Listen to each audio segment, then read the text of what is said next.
Hello friends, welcome to wow IAS. Welcome to the discussion on daily MCQ. आज है 28 of June 2021 और अब हम डिस्कस करने वाले हैं आज के 5 करंट अफेयर बेस्ड एमसीक्यूज। तो चलिए शुरू करते हैं। But first let us discuss the question that was asked on Saturday and the question was in which states the legislative council is present. So you have to tell me which states and some of you have given the correct answer as well. So on Saturday, it was Divya Vasisht and Subham Bashak who gave the correct answer. So now let's discuss this question. So Legislative Council, if you see, this is called the upper house in the state legislature. So we have two houses, the upper house and the lower house. The lower house is the Legislative Assembly and the upper house is the Legislative Council, and not all the states have a Legislative Council. This Legislative Council is established according to Article 169. ठीक है? And the states which have Legislative Council are UP, Uttar Pradesh, Maharashtra, Bihar, Andhra Pradesh, Karnataka and Telangana. Okay, so these are the states. Earlier Jammu and Kashmir used to be there, but after Jammu and Kashmir, which was made UT, so now Jammu and Kashmir don't have any legislative council. So these are the states which have legislative councils. Okay, now actually West Bengal also have sent a request to the parliament for the legislative council. So if you see how legislative council will be established, the state assembly, the state legislative assembly has to pass the resolution for the establishment or removal of a state legislative council with the special majority, okay. After the state legislative assembly passes with the special majority, then the request goes to the parliament and the parliament has to pass with a simple majority, then it will be established. Okay, so this is about legislative council. Now let's move on. So guys, small information, daily we are uploading the questions, 5 questions based on the daily current affairs and their solution in this PDF format. We are uploading it on a Telegram channel. You can download it and make the best use of it, because as you know, the current affairs we have to prepare in a specific way for the mains as well as for the prelims. So in order to make your prelims preparation easy, we have launched this initiative, so make the best use of this. Okay, now let's move on. The first question, ITAT e-Diwar, which was in news recently, is associated to A, an e-filing portal of income tax appellate tribunal; B, develop tourism amenities at heritage natural tourist sites; C, relieve debt-ridden farmers from the debt trap; D, auction long-term coal linkages to the power companies. So we have to choose the correct answer, and the correct answer is A, e-filing portal of income tax appellate tribunal. ITAT means income tax appellate tribunal e-Diwar. Okay, so this is a e-filing portal of income tax appellate tribunal, and this is launched by the law ministry. And this is to ensure easy filing of appeals, applications and documents by the customers. Okay, so this is to ensure that there is rationalization of the fixation of cases and also quicker disposal of cases, and there will be, and also the customer can know the status of their case very easily. Okay, and this seeks to bridge the divide between the digital haves and digital have-nots. That is the main intention. Okay, and this will lead to digital inclusion by the technology, and this will make easier for the customers, right? So here are some of the details of this which I have told already. You can just go through this. You can just pause the video and go through this. If you have any doubt, you can just ask in the comment box. Okay, now let's move on to the second question. The second question, consider the following statements. First one, Bhakti movement saints were often opposed to the establishment and all authoritarian monastic order. Second one, they established both Nirguna and Saguna Bhakti. Third one, Saint Kabir believed in God with form and attributes, that is Saguna Bhakti. Here we have to choose the correct answer. A 1 and 2, B 2 only, C 1 and 3, and D 1, 2 and 3. So if you see the first one, Bhakti movement saints were often opposed to the establishment and all authoritarian monastic order. This is right. So Bhakti movement is a reformistic movement. And second one, they emphasized both on Nirguna and Saguna Bhakti. This is also right, because both Saguna and Nirguna Bhakti, some philosophers, some preachers, they followed Saguna Bhakti and some followed Nirguna Bhakti. So the second statement is also right. But if you go to the third statement, this is not right, because Kabir, the Saint Kabir, followed Nirguna Bhakti.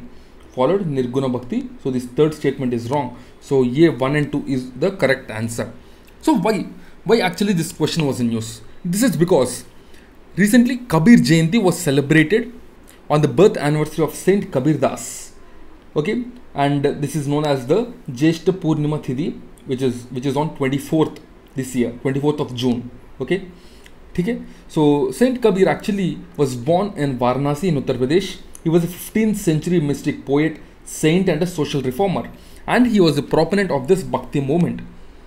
So if you see Kabir, his legacy is still going on through a sect known as Panth of Kabir, which is a religious community, and they are the followers of Kabir Das. Kabir Das is actually influenced by his preacher. He was born as a Muslim, but he was influenced by his teacher, who is Ramananda. So Ramananda is the teacher of Kabir, and Kabir has written great books and all. And another important thing is that the Nirguna Bhakti and Saguna Bhakti. So Nirguna Bhakti basically means they believe in invisible or formless God without attributes. God is formless without attributes is the main belief of Nirguna Bhakti.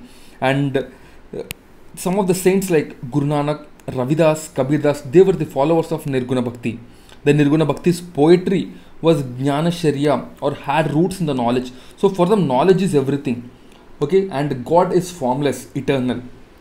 And next comes the Saguna Bhakti. Saguna Bhakti means they believe God is form and with attributes. For example, in Hindu philosophy, or you can say in Hindu religion, you will see different gods, Lord Vishnu, Lord Shiva. So these are the gods who have some attributes.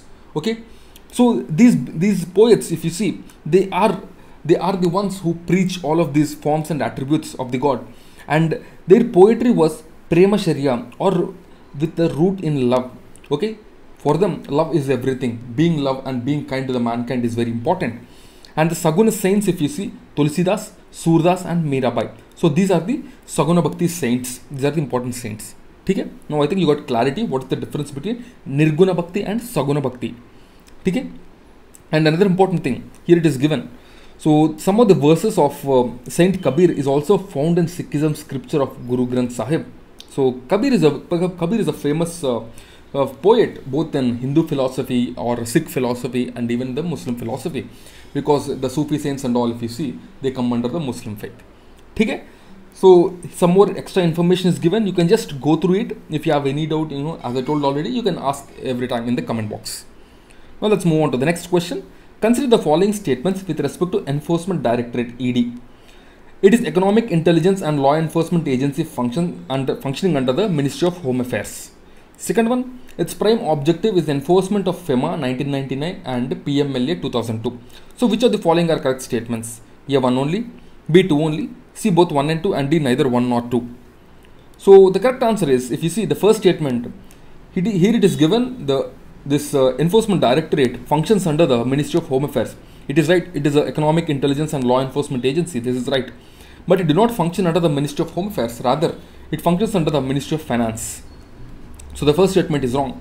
The second statement, if you see, the prime objective is enforcement of FEMA 1999 and PMLA 2002. And this is a correct statement, because if you see this Enforcement Directorate, they take care of all these money laundering issues, the Prevention of Money Laundering Act. So this is being implemented by Enforcement Directorate, and also the Foreign Exchange Management Act. This is also being implemented by the Enforcement Directorate. So B2 only is the correct answer.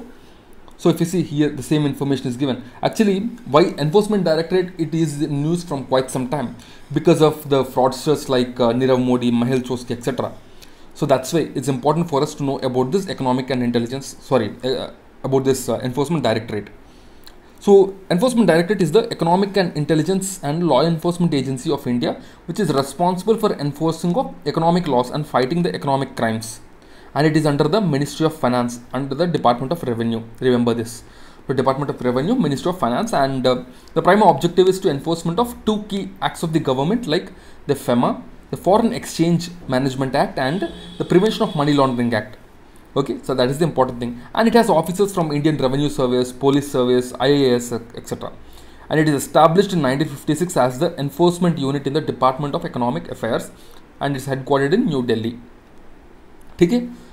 So now let's move on to the next question. The fourth question. Consider the following statements with respect to the International Labour Organization. It is the only tripartite UN agency that brings together governments, employers and workers. Second one, India will chair the governing body of ILO from 2022 to 2025. So recently, if you have been watching news, India has finished its chair as the governing body of ILO. So that's why the second statement is wrong. But the first statement is right. ILO is the UN agency that brings together government, employee and workers. So one only is the correct answer. So International Labour Organization, if you see, India has recently ended its term as the chairman of the governing body recently in June 2021. So that's why this was in news. So ILO is the UN agency which works towards the welfare of the labor. That is the main aim. It was founded in 1919 under the League of Nations. Later it was transferred to the UN.